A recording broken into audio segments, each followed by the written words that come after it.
বিল্ডিংয়ে ঢুকাইলো দুইজনকে দুইটা সেলের মধ্যে, এই আয়নাঘর। তো আমরা এই ফার্স্ট টাইম আয়নাঘরে ঢুকলাম। ছোট্ট একটা রুম, ওই রুমের মধ্যে একটা ছোট্ট একটা দেয়াল, অর্ধেক মানে মানুষের হাইটের অর্ধেকটা দেয়াল, এটার পিছনে বাথরুমের ব্যবস্থা আর ছোট্ট একটা জায়গাতে শোয়ার ব্যবস্থা। এমন অবস্থা যে আমি হচ্ছে, আমার হাইট তো একটু বেশি, তো আমি হচ্ছে মানে পুরোপুরি আমি শুইতে পারবো না। ওই আয়নাঘরের যে শিকলগুলো, ওই শিকলগুলোর সাথে এইভাবে হ্যান্ডকাপ ধরে এভাবে দাঁড় করে রাখতো। অর্থাৎ আমি বেসিক্যালি এইভাবে দাঁড়ায় থাকতাম প্রায় 20 ঘন্টা প্লাস। আমি mechanical engineering, BSc engineering mechanical engineering from BUET 07 batch, এবং মাস্টার হচ্ছে MBA IBA থেকে 52 ডে ব্যাচ। Redmi 13 স্টাইল বানাই দুনিয়া কাঁপায়। তো ঘটনাটা যখন ঘটে তখন আমি ছিলাম চাকরিরত সামিট গাজীপুর পাওয়ার প্ল্যান্টে। এর আগে আমি বরিশাল প্ল্যান্টে প্রায় 3 বছর ছিলাম। তো দেখা গেছে যে বরিশালে আমাদের কিছু বুয়েটিয়ান ভাই ব্রাদার আসতেন, তারা ওখানে স্থানীয়, তো ওনাদের সাথে দেখা সাক্ষাৎ হতো। তখন আমাদের কিছু স্থানীয় ভাই ব্রাদারদের সাথে পরিচয় হয়েছে। দুইজন ভাইয়ের কথা আমি বলবো, তাদের কথা আসবে সামনে, জামান এবং রাকিব। আমি ছদ্মনাম ইউজ করতেছি বিকজ এখানে যেহেতু একটা সিকিউরিটি কনসার্ন আছে। 2018 সেপ্টেম্বর মাসে সেকেন্ড উইকে, অর্থাৎ ঘটনাটা ঘটার কিছুদিন আগে, আমার কাছে ওই যে জামান ভাই, ওই দুইজনের একজন জামান ভাইয়ের ফ্যামিলি থেকে আমার কাছে ফোন আসে যে জামানকে পাওয়া যাচ্ছে না, আমি কি কিছু জানি কি না। তখন আমি বললাম না, আমি তো কিছু জানি না। সো 2 দিন 3 দিন যায়, কিছুদিন পরই ফোন দেয় যে ওকে পাওয়া যাচ্ছে না। আমি বললাম ভাই, হলি আর্টিজানের পরে দাড়িওয়ালা মুসলিম ভাইদের অনেক সময় কর্তৃপক্ষ ধরে নিয়ে জিজ্ঞাসাবাদ করে তারপর ছেড়ে দেয়, এরকম কিছু হইতে পারে। কারণ আমি ওই সময় 2-3টা এরকম স্টোরি শুনছিলাম, হয়তো চলে আসবে, আপনি চিন্তা করেন না ইনশাল্লাহ। কারণ আমি তো জানি যে সে তো নিরপরাধ, সে তো এগুলোর সাথে ধারে কাছেও নাই। সো আমরা খুব কনফিডেন্ট ছিলাম যে ইনশাল্লাহ কোনো কিছু হবে না। তো এই ঘটনা যে আমার সাথে ঘটে যাবে সেটা আমি তো ঘুণাক্ষরও চিন্তা করি নাই।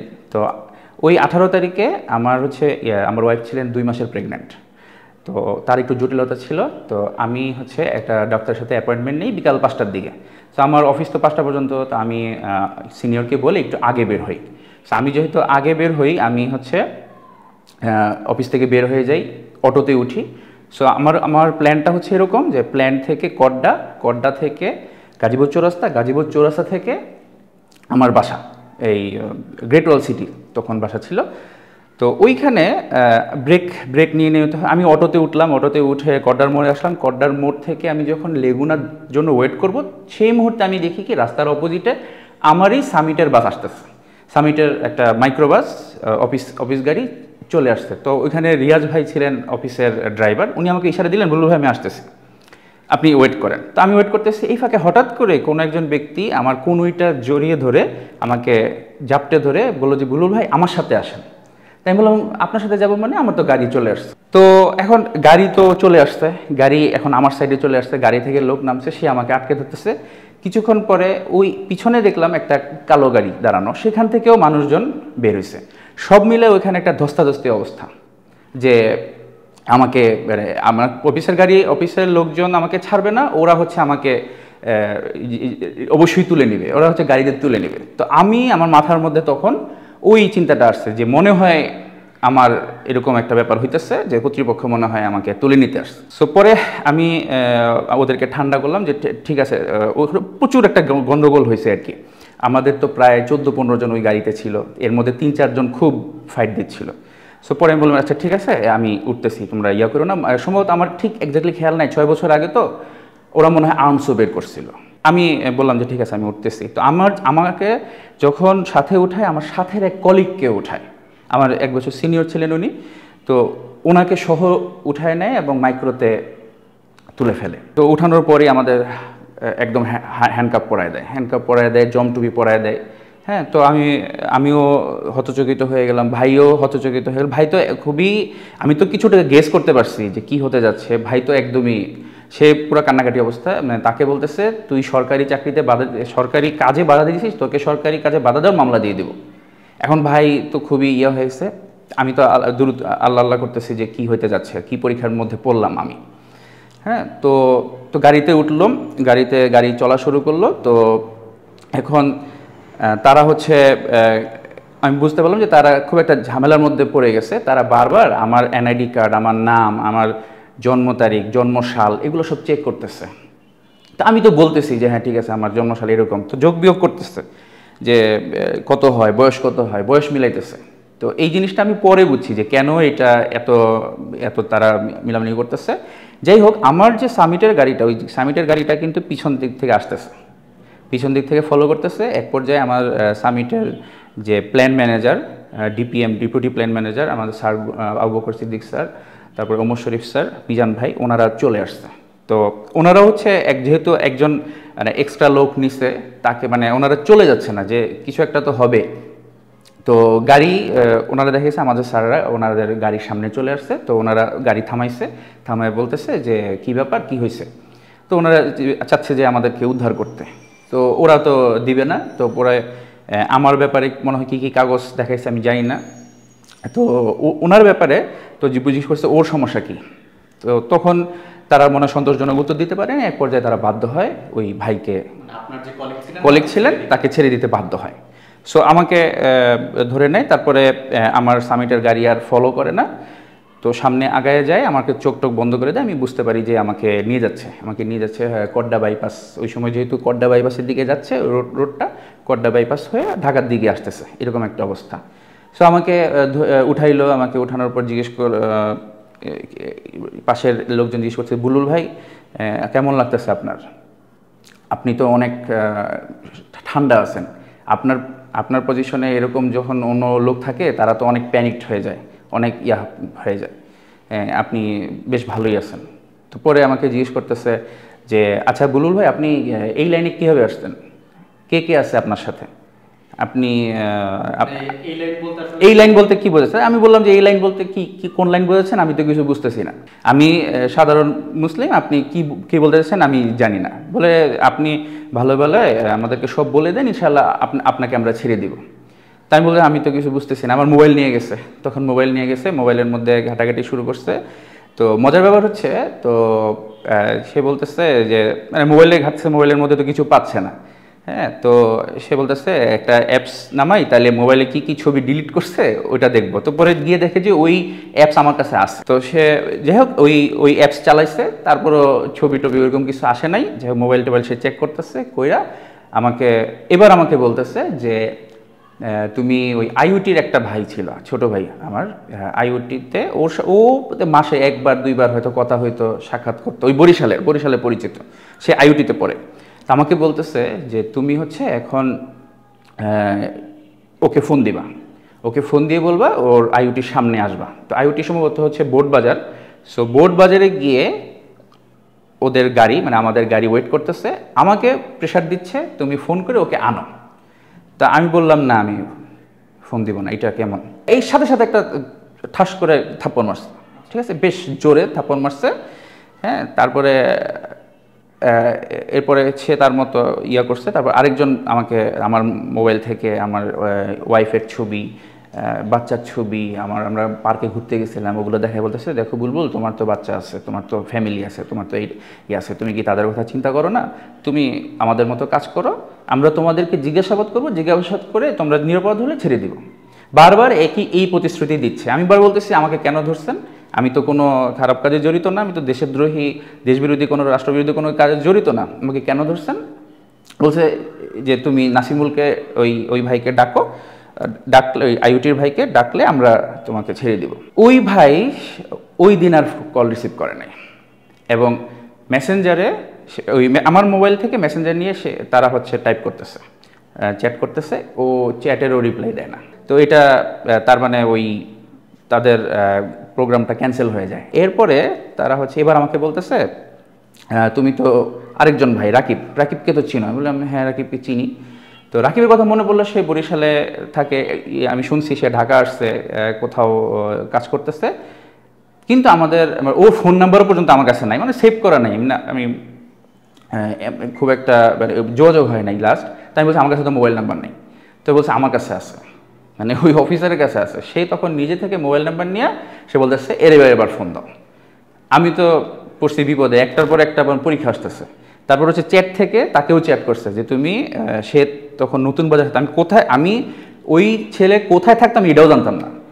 হ্যাঁ, তো তারা বলে দিচ্ছে যে নতুন বাজারে আছে, ওইখানে থাকে, তো নতুন বাজারে ডাকো। তো নতুন বাজার গেছে, নতুন বাজারের ব্রিজের নিচে তাকে ডাকছে। তো এই পর্যায়ে যাই হোক আমাকে ভয় টয় দেখায়া আমাকে বাধ্য করছে কল দিতে। তো আমি কল দিছি। কল দেওয়ার পরে তো সে আসছে, মানে সে আসছে, আসার সাথে সাথে ওই ব্রিজের নিচ থেকে ওকে পিক করছে। ওদের লোক ছিল, লোক ধরে নিয়ে আসছে। নিয়ে এসে দুইজনকে নিয়ে আসছে। আমাদের দুইজনকে বলতেছে জামান কোথায় আছে জানো? জামান কি? আমরা বললাম না, জামান তো জানি না, জামান কোথায় আছে। ওই যে বরিশালে আমি দুইজনের পরিচয় দিছিলাম না প্রথমে, রাকিব এবং জামান, এবং প্রথমে বলছিলাম যে জামান ইজ মিসিং।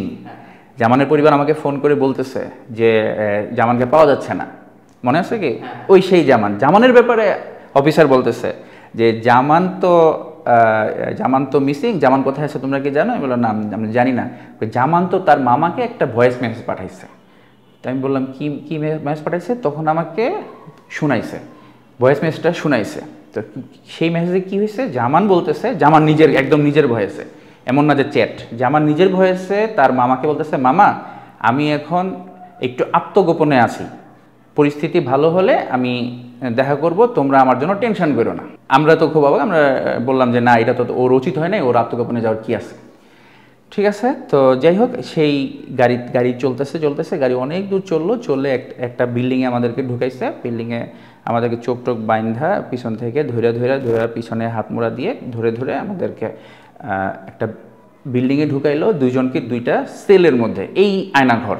তো আমরা এই ফার্স্ট টাইম আয়নাঘরে ঢুকলাম, ওইটাই প্রথম আয়নাঘরে আমরা ঢুকলাম। তো আমাদের কাছে যে জেল বা থানা বলতে আমরা যেভাবে দেখি বাংলা সিনেমায় যে রিমান্ডের যে সেলগুলো থাকে, একটা শিকল থাকে আর পিছনে বড় একটা রুম থাকে, ওই রুমে কয়েদি ঘোরাফেরা করে। সো আমাদের ধারণা ছিল ওইটা। তো এই আয়নাঘরের ধারণা অলরেডি আপনারা দেখছেন বিভিন্ন জায়গায় আয়নাঘর। তো এই আয়নাঘরটা হচ্ছে সেরকম ছোট্ট একটা রুম, ওই রুমের মধ্যে একটা ছোট্ট একটা দেয়াল, অর্ধেক মানে মানুষের হাইটের অর্ধেকটা দেয়াল, এটার পিছনে বাথরুমের ব্যবস্থা আর ছোট্ট একটা জায়গাতে শোয়ার ব্যবস্থা। এমন অবস্থা যে আমি আমার হাইট তো একটু বেশি, তো আমি মানে পুরোপুরি আমি শুইতে পারবো না। ঠিক আছে, আমি নামাজ পড়তে পারবো, নামাজ পড়ার জায়গাটা আছে, সিজদা দেওয়ার জায়গাটা আছে, কিন্তু আমি পড়তে পারবো না, শুইতে পারবো না একদম ছড়ায়। তো এরকম ছোট্ট একটা স্পেসের মধ্যে আমাদের দুইজনকে ঢুকাইলো। ঠিক আছে, ঢুকানোর কিছুক্ষণ পরে ডাক পড়লো।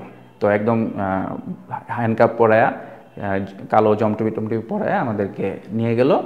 তো এরপর নিয়ে গিয়ে নাম কি, পিতার নাম কি, বাবার নাম কি, স্থায়ী ঠিকানা, বর্তমান ঠিকানা, যত ধরনের ইনফরমেশান আছে সব নিয়ে গেছে। তারপরে ফেসবুকের পাসওয়ার্ড, জিমেলের পাসওয়ার্ড, এভরিথিং, যত ধরনের কন্ট্যাক্ট আছে সব পাসওয়ার্ড সব লিপিবদ্ধ করে নিয়ে গেল। নেওয়ার পরে তারপরে বলতেছে, আচ্ছা তোমার স্টোরি বলো, তুমি এই লাইনে কীভাবে আসছো?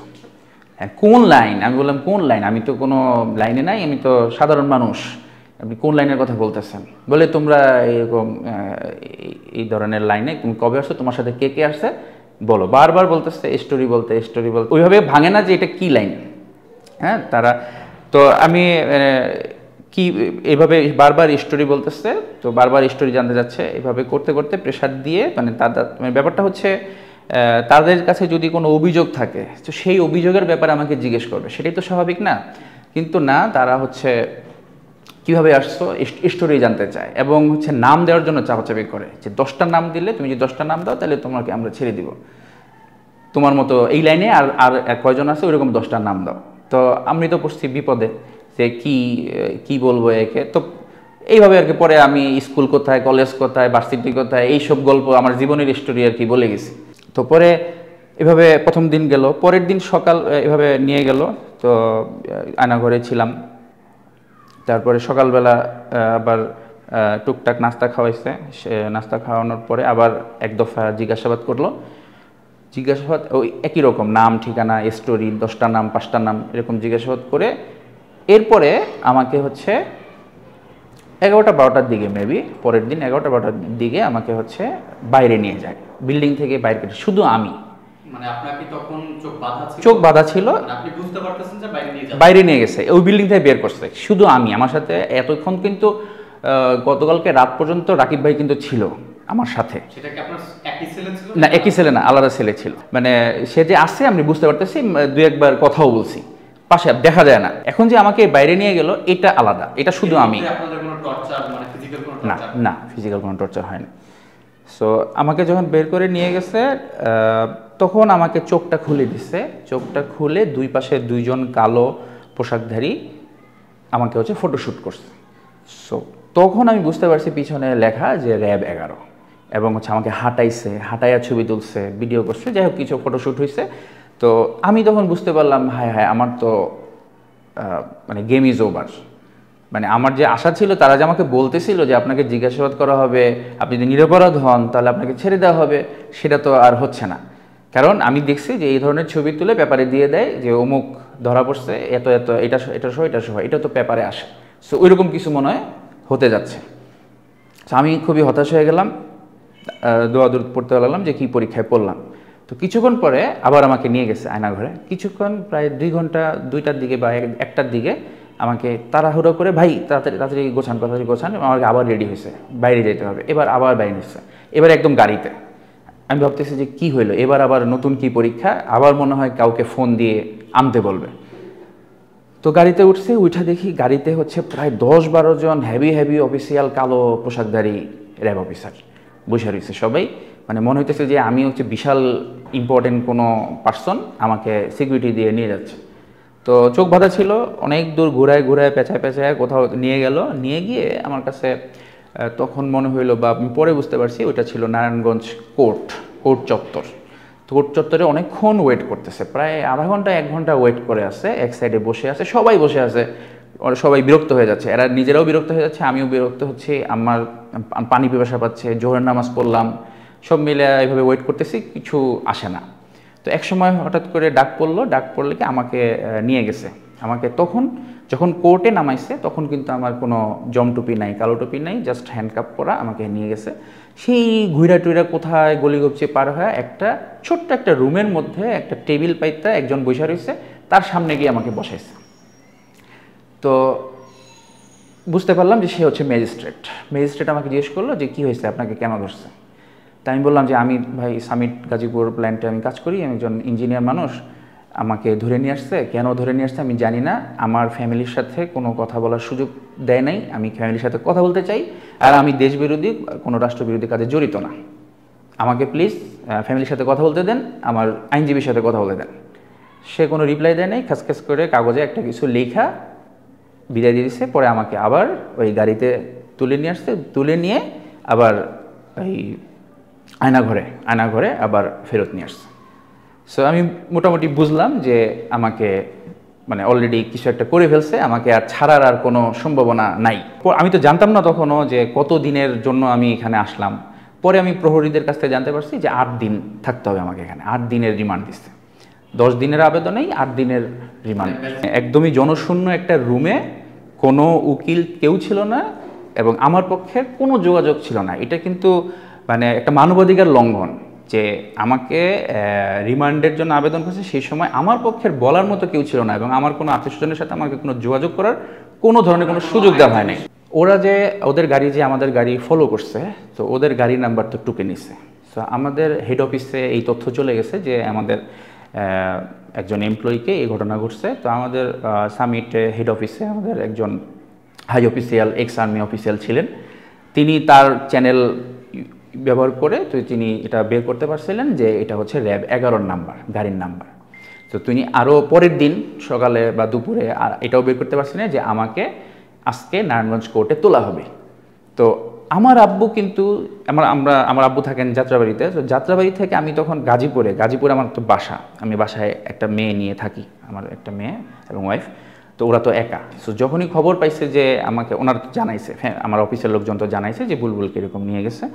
সো ওনারা হচ্ছে যাত্রাবাড়িতে থেকে গাজীপুরে রওনা দিচ্ছে, অনেকক্ষণ সময় লাগে, আগেও সময় লাগতো, 4 ঘন্টা 5 ঘন্টা সময় লাগতো। গিয়ে ওইখানে আব্বু হচ্ছে থানায় দৌড়াদৌড়ি করতেছে যে জিডি করবে। তো এই মুহূর্তে আব্বু আছে গাজীপুরে, খবর পাইছে হচ্ছে নারায়ণগঞ্জ কোর্টে। তো কীভাবে সম্ভব? সো পরে আমার জ্যাঠা এবং জ্যাঠাতো ভাই এবং সামিটেরও একজনকে পাঠানো হয়েছিল, তারা হচ্ছে নারায়ণগঞ্জ কোর্টে আসছিল। অর্থাৎ আমাকে যখন তোলা হয় তখন কিন্তু আমার লোকজন আশেপাশে ছিল, but they can't find me, তারা আমাকে খুঁজে পায়নি। কারণ ওই যে লুকিয়ে একটা ম্যাজিস্ট্রেট কোর্ট নামকাওয়াস্তে একজনকে বসিয়ে এইভাবে রিমান্ড নেওয়া হয়। তো এছাড়া আমি পরে জানতে পারছি যে আমার শ্বশুরপক্ষের একজনকেও এরকম জানানো হয়, উনিও র্যাব 11-তে ফোন দিয়েছিলেন। মোটামুটি র্যাব 11 বলতে গেলে মানে প্রেশারে ছিল আমাকে নিয়ে। 2017 সালের একটা মামলা ছিল, আমার নাম তো বুলবুল হাসান মাহমুদ, ওই মামলাতে হাসান নামে একটা নাম ছিল। তো হাসান নামের যে বয়স আর আমার যে বয়স, তখন তারা ওই বয়স হিসাব করতেছিল। সো গাড়ির মধ্যে যে আমার বারবার আমার আইডি কার্ড, আমার বয়স, জন্মসাল হিসাব করতেছিল, এই কারণে হিসাব করতেছিল। এবং হিসাব করে তারা দেখছে যে ওইটাতে মিলানো যায়, বা আদার্স হয়তো আরও কোনো মামলা টামলা দেখতেছিল যে নামে কীভাবে মিলানো যায় কিনা। সো এটাতে মিলানো যায়, এইটাতে পরের দিন আমাকে অ্যারেস্ট দেখাই দিচ্ছে। বেশিরভাগ সময় সন্ধ্যায় রিমান্ডে নিত, রিমান্ডে চোখ বন্ধ করে নিত, একটা চেয়ারে বসাতো, এরকম একটা চেয়ার বসাতো, হ্যান্ডেলগুলো এরকম ছিল, হ্যান্ডেলের মধ্যে হাত বাঁধতো, পাও বাঁধা যেত, পা বেঁধে খুব মানে এসিওয়ালার একটা রুম, খুব ঠান্ডা, খুব শীতল একটা পরিবেশে, কোনো সাউন্ড নাই, চুপচাপ। কখনো 2-3 জন থাকতো, কখনো 1-2 জন থাকতো, আই ডোন্ট নো, বিকজ চোখ তো বন্ধ ছিল। তো 3-4টা ভয়েসের অনেক সময় প্রশ্ন আসতো। তো কেমন প্রশ্ন হচ্ছে বেশিরভাগ সময় হচ্ছে, নাম্বার 1 প্রশ্ন হচ্ছে আমি হচ্ছে একটু বিয়ে শাদী নিয়ে কাজ করতাম, মানে মানুষের হচ্ছে বায়োডাটা ম্যাচ করে দিতাম। আমার একটা শখ ছিল, গটকালি, হ্যাঁ। তো আমি ওইটা পার্সোনালি করতাম। একটা সময় হয়েছে কি, আমি হচ্ছে একটা পেজ করে একটু গুছিয়ে কাজ করি, একটা ফরম্যাট করি, ওই ফরম্যাটে আমি কাজ করি। তো এইটা নিয়ে অনেক প্রশ্ন আমাকে রিপ্লাই দিতে হয় যে আমি কেন এইটা নিয়ে কাজ করি। হ্যাঁ, এই তো তারা এটাকে বেশ বড় অপরাধ হিসেবে দেখে, যে মানুষের মধ্যে বা এই ঘটকালির কাজটা করা। এবং এখানে বলে রাখি, ওই যে জামান যার মিসিং, তার ম্যাচ মেকিংয়ের কাজটাও আমার মাধ্যমে হয়েছিল। সো এখান থেকে আর কি তারা বেশি কনসার্ন আমার জন্য। তারা আমার ফেসবুক ঘাটছে, আমার মেসেঞ্জার ঘাটছে, মেসেঞ্জারের মধ্যে অমুকের সাথে, এখন তাদের ভাষায় সে হচ্ছে প্রবলেম, সে হচ্ছে জঙ্গি তাদের ভাষায়। আমি চলতাম হচ্ছে সামিটের কলিগের সাথে, আমি সবসময় থাকতাম ওদের সাথে, সবসময় চ্যাট হইতো, কথা হইতো ওদের সাথে। সো 95% কথাবার্তা নিয়ে কোনো প্রশ্ন নাই। ওই 5% যারা আর কি মুসলমান ভাই ব্রাদার, যাদের সাথে ওই উঠা বসা হয় মাঝে মধ্যে, মাসে 1-2 দিন, ওদের সাথে কার সাথে কি কথা হয়েছে, কেন হয়েছে, হ্যাঁ, ওর সাথে তুমি ওকে ফলো করো কেন, এর সাথে কথা হয়েছে কেন, এইগুলো নিয়েই প্রশ্ন। হ্যাঁ, তারপর মনে করেন যে মসজিদে ধরেন আমি 6 সপ্তাহ পর 1-1.5 মাসে, আমি বলছি যে 1.5 মাসে আমার একটা শুক্রবার পড়তো, মানে ওই দিন আমি নামাজ পড়তে পারতাম। আর বেশিরভাগ শুক্রবার আমাকে প্ল্যান্টেই নামাজ পড়তে হইতো। তো ওই শুক্রবার দেখা যায় যে নামাজ পড়ার পরে আমরা একটু বসতাম, চা বিস্কুট খাইতাম বা একটু আলাপ সালাপ করতাম, কে কেমন আছে। তো সেইগুলো সে টান দিয়ে বলতেছে, তোমরা মসজিদে বসতা, আমার কাছে তথ্য আছে, তোমরা জঙ্গি মিটিং করতা। তাই আমি বললাম, কি আমরা যদি সমাজে চলাফেরা করি, আমরা কি মসজিদে কি বসতে পারবো না? আর আমরা যে ওখানে জঙ্গি মিটিং করছি, তারপরে জঙ্গি মিটিং করে কোথায় আমরা বোমাবাজি করছি, কোথায় আমরা ককটেল ফুটাইছি, বা কোথায় দেশের একটা সম্পদ করছি, আপনি কি প্রমাণ আছে কোনো, আপনি দেখাতে পারবেন? মাঝে মধ্যে মানে আমার কাছে প্রশ্নগুলো এত মানে ফ্রাস্ট্রেটিং লাগতো এবং এত স্টুপিড লাগতো, আমি না মাঝে মাঝে রেগে যাইতাম। আমি কথা মানে আমার গলার ওই রিমান্ডে থেকে আমি কথা বড় করে ফেলতাম। তখন তো সেও মানে খুব ধমকাইতো, চিল্লাইতো। তো পরে আমি মনে করতাম যে এই না শুরু হলো আমার উপর পিটানি। যাই হোক, আলহামদুলিল্লাহ তারা কোনো একটা কারণে আমাকে কিন্তু কখনো মারধর করে নাই, ফিজিক্যাল টর্চার হয় নাই আলহামদুলিল্লাহ। আল্লাহ তাআলা আমাকে এখানেও সেভ রাখছেন। অন্যান্য যে আয়নাঘরের যে বর্ণনাগুলো আসে খুবই বিভৎস, আমি শুনছি, মানে বিভিন্ন জনের লাইভে এসে বলছে, সেই তুলনায় আলহামদুলিল্লাহ আমি সেফ ছিলাম। আমাকে যেটা তারা করতো, আমাকে ওই আয়নাঘরের যে শিকলগুলো, ওই শিকলগুলোর সাথে এইভাবে হ্যান্ডকাপ ধরে এভাবে দাঁড় করে রাখতো। অর্থাৎ আমি বেসিক্যালি এইভাবে দাঁড়ায় থাকতাম প্রায় 20 ঘন্টা প্লাস, এইভাবে দাঁড়িয়ে থাকতাম। তো যখন নামাজের সময়, তখন আমাকে একটু রেস্ট দিত। মানে নামাজের সময় আমি বলতাম যে আজান হইলেই, মানে আজান হলে একটু শান্তি পেতাম যে এখন একটু নামাজের সময় দিবে, নামাজ পড়তে দিত। কিন্তু আমি কোরআন চাইতাম, আমাকে কোরআন দিত না। সামগ্রিকভাবে আয়নাঘরের পরিস্থিতি ছিল ওই যে একটা ফ্যান ঘুরতো, জোরে একটা ফ্যান ঘুরতো, আজানের শব্দ আমরা ওইভাবে পাইতাম না, আমি ওইভাবে পাইতাম না। আমাকে মানে প্রহরীরা এসেই বলতো যে আজান হয়েছে, আজান হয়েছে, মানে নামাজের টাইম হয়েছে, নামাজ পড়েন, ঠিক আছে। তারা আমাকে জানাইতো, তখন আমি নামাজ পড়ে ফেলতাম। আর ওই দূর থেকে যে কান্নার শব্দ, ওই শব্দটা আমার তো রিমান্ড ছিল, আমি তো ঘুমেছিলাম না, আমাকে আলহামদুলিল্লাহ আল্লাহ তাআলা সেভ করছে। আমি ওই 8 দিন ছিলাম ওইখানে, আমি এই ধরনের কান্নার শব্দ বা ইয়ার শব্দ আমি পাইনি। আরেকটা ব্যাপার হচ্ছে রোহিঙ্গা ক্যাম্প। রোহিঙ্গা ক্যাম্পে যখন রোহিঙ্গারা প্রথম বাংলাদেশে আসছে, সারা বাংলাদেশ কিন্তু তাদেরকে সাহায্য করতে চলে গেছে। আপনি মনে আছে কিনা, ট্রাকের পর ট্রাক হচ্ছে খাবার নিয়ে গেছে। সো আমরাও গেছি, রোহিঙ্গারা আমাদের মুসলিম ভাই ব্রাদার, তারা বিপদে পড়ছে, আমরা সাহায্য নিয়ে গেছি, আমরা খাবার পাঠাইছি, আমরা হচ্ছে কাপড় নিয়ে গেছি, আমরা তাদের পাশে দাঁড়াইছি। কক্সবাজার থেকে রুমা, সম্ভবত রুমা উপজেলায়, ওর খুব পাহাড়ি একটা জায়গা, আমার ঠিক এক্স্যাক্টলি লোকেশন মনে নাই। আমরা সেখানে প্রায় 5 কিলো 10 কিলো 20 কেজির বস্তা মাথায় নিয়ে বৃষ্টির মধ্যে কর্দমাক্ত রাস্তা, কোনো গাড়ি যাওয়ার কোনো জায়গা নেই, সেখানে নিয়ে তাদের কাছে পৌঁছাই দিছি খাবারগুলো। তো সেগুলো নিয়েও প্রশ্ন, তো সেগুলোও অপরাধ যে রোহিঙ্গা ক্যাম্পে আমরা কি করতে গেছি, হ্যাঁ সেখানে কি হয়েছে, এগুলো নিয়েও প্রচুর জিজ্ঞাসাবাদ, এই সংক্রান্ত জিজ্ঞাসাবাদ করছে অনেক দিন। আমাদের 8 দিন রিমান্ড, তো এর মধ্যে 1-2 দিন হয় নাই, 1-2 দিন রিমান্ড হয় নাই। তো লাস্টের দিন 8 নম্বর দিনে তো আমি কোর্টে চলে আসি। 7 নম্বর দিনে আমাকে লাস্ট ডাকা হয় যে তোমার আমাকে বিদায় বক্তব্য দেওয়া হয়, সেটা আমাকে বলে যে দেখো, তোমাকে তো আমাদেরকে মামলা দিতে হয়েছে, কারণ হচ্ছে তোমাদের অফিসের লোকজন দেখে ফেলছে, তোমাকে তো 24 ঘন্টার মধ্যে আমাকে কিছু একটা করতে হবে, এই জন্য তোমাকে মামলা দিতে হয়েছে। এবং এর মধ্যে বলে রাখি, এটা পরে আমি জানতে পারছি, তখনও তো আমার তো কোনো যোগাযোগের উপায় ছিল না। ওই রিমান্ডের মধ্যেই আমার বাসা থেকে আমার ল্যাপটপ নিয়ে যাওয়া হয় এবং আমার ওয়াইফকেও অভিভাবকের উপস্থিতিতে 2 দিন ওই র্যাব 11-তে নিয়ে গিয়ে জিজ্ঞাসাবাদ করা হয়। 2 দিন, প্রথমে 1 দিন নেওয়া হয়, পরে আরও 1 দিন নেওয়া হয়। মোটামুটি ওইটা রিমান্ডের মতোই ছিল।